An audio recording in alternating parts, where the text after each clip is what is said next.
नमस्कार, आप देख रहे हैं 4 PM और मैं हूं आपके साथ निधि तिवारी। लोग 2 दिन से लगातार ये सवाल कर रहे हैं कि आखिर ऐसा क्या हो गया कि अचानक सीज़फायर हो गया।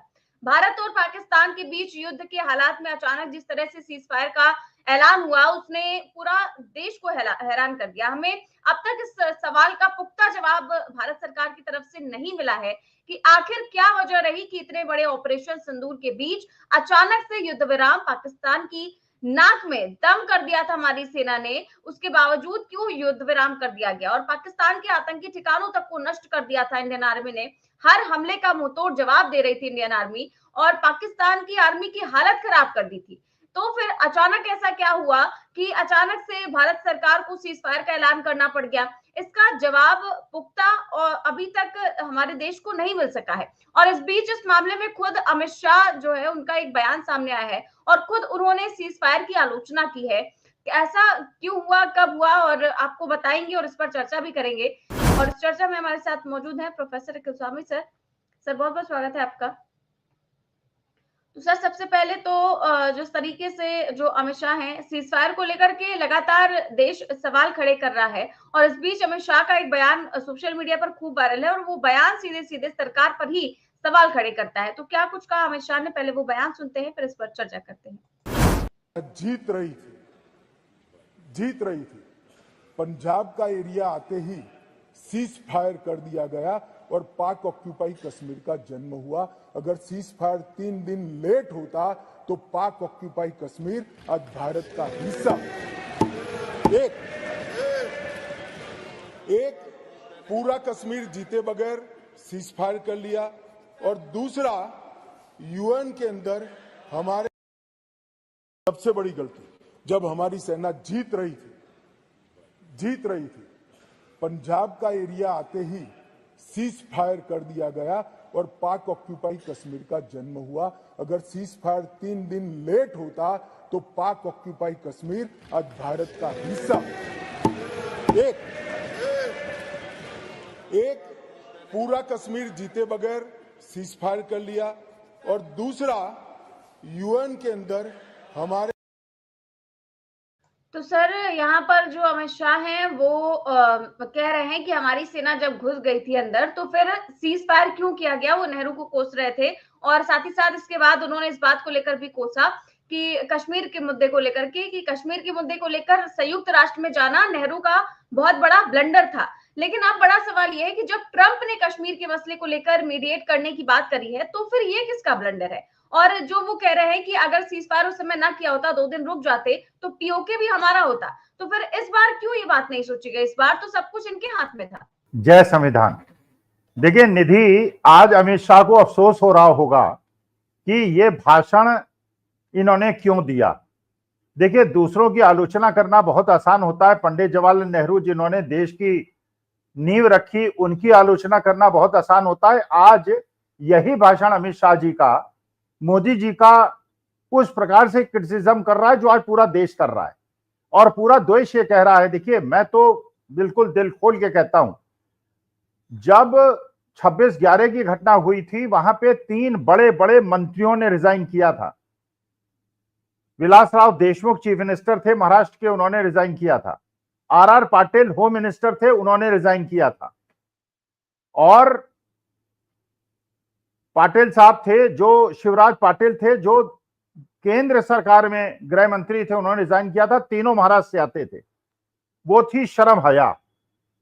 आज जिस प्रकार से देश के गौरव को, देश के उत्साह को इन लोगों ने गिराया है, मैं निवेदन करता हूं अमित शाह जी से और मोदी जी से, रिजाइन कर दें और रिजाइन करके गुजरात वापस चले जाएं या कहीं केदारनाथ में जाके भक्ति करें। देखिए,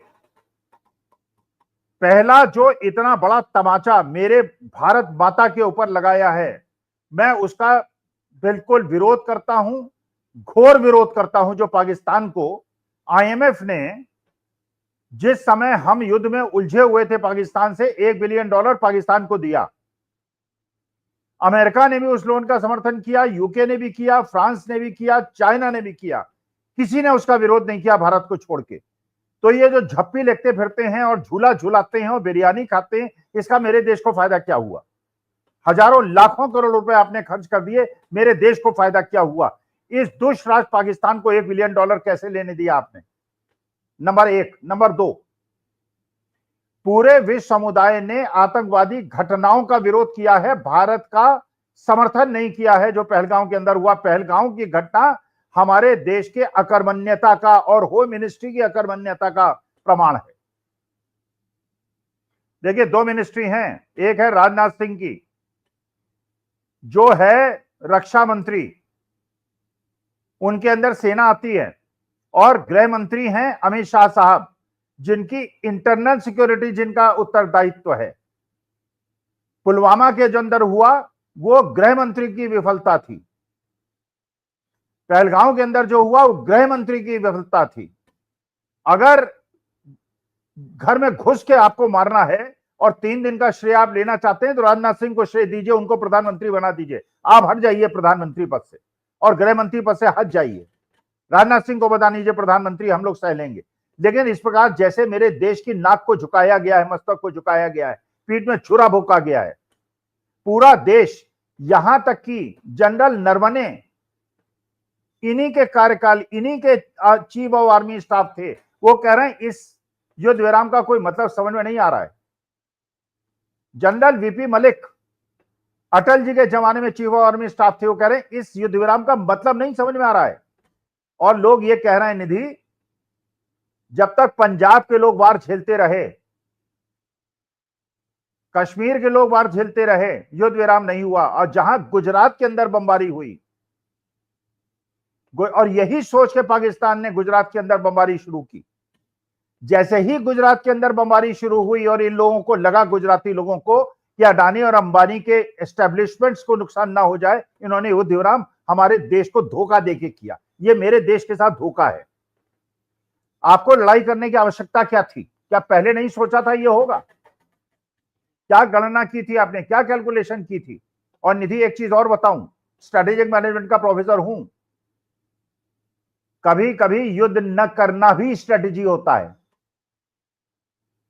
युद्ध करना भी स्ट्रेटेजी होता है, युद्ध न करना भी स्ट्रेटेजी होता है। और हम मैनेजमेंट के छात्रों को सबसे पहले यह समझाया जाता है। अगर आप अनुमति दें तो एक छोटा सा प्रश्न पूछूं, आपके दर्शक श्रोता सोचे उसका क्या जवाब देंगे। और मैं अपने इंटरव्यू जब लेता था प्रोफेसर्स का और स्टूडेंट्स का, यह प्रश्न पूछा करता था, बड़े उल जलूल जवाब मिलते थे। आपसे पूछता हूं, पहले आप जवाब दीजिए, आपकी मैनेजमेंट स्किल को टेस्ट करता हूं। आप एक फैक्ट्री की एचआर मैनेजर हैं, सुनती रहिएगा, जवाब देना है। आप एक फैक्ट्री की एचआर मैनेजर हैं, कर्मचारी स्ट्राइक पे हैं, आपके एमडी फैक्ट्री के दरवाजे से घुसते हैं, कर्मचारी उनकी कार तोड़ देते हैं, वो आपको फोन करते हैं, क्या करना चाहिए? आप बताइए, क्या करेंगी? मुझे तो सर इसका कोई जवाब नहीं सूझ रहा है। सुनिए, अब मैं आपको बताता हूं, ये मैनेजमेंट स्किल जो मैं मोदी जी से कहता हूं, एंटायर पॉलिटिकल साइंस से काम नहीं चलेगा, मैनेजमेंट कंसल्टेंट्स रखिए। पहले सोचिए विकल्प क्या क्या मौजूद आपके पास हैं, क्या क्या, what can you do, what are the alternatives available to you. एक विकल्प है पुलिस बुलाइए, लाठीचार्ज करवा दीजिए। दूसरा विकल्प है कर्मचारी यूनियन के अध्यक्ष को और उनके नेताओं को एमडी से मिलवाइए और कहिए what is the problem, let us solve it. तीसरा है कुछ मत कीजिए। और ये आंख मूंद के आप जवाब नहीं दे सकते। अगर आपने लाठी चलवा दी और उससे स्थिति और बिगड़ गई और आपकी फैक्ट्री 2-3 साल के लिए बंद हो गई, आप मूर्ख हैं कि आपने लाठी चलवाई। अगर आपने कुछ नहीं किया, हो सकता है उसका भी बहुत ज्यादा नुकसान हो, और समझौते के लिए बुलाया, हो सकता है उसका भी बहुत ज्यादा नुकसान हो। हर चीज में जो विकल्प होते हैं प्रॉब्लम को सॉल्व करने के, उसके फायदे नुकसान देखे जाते हैं और तब यह निर्णय लिया जाता है कि लाठी चलवाऊं, समझौता करूं या कुछ न करूं। अगर डॉक्टर मनमोहन सिंह ने 26/11 के बाद आक्रमण नहीं किया था, यही बात सलमान खुर्शीद से पूछी थी न्यूज 24 वालों ने, माना गुप्ता ने, गोदी पत्रकार ने। सलमान खुर्शीद ने कहा था 26/11 के बाद आपको नहीं पता कि क्या, और मैं बता भी नहीं सकता, विदेश मंत्री था, देश के राज नहीं बता सकता, लेकिन जो हमने किया सोच समझ के किया, इस बार बिना सोचे समझे किया। घर में घुस के मारेंगे, घर में घुस के मारेंगे। अरे सबने तुम्हें घर में घुस के मार दिया, उसको $1 बिलियन दे दिया, चीन उसके साथ आके खड़ा हो गया, अमेरिका उसके साथ आके खड़ा हो गया।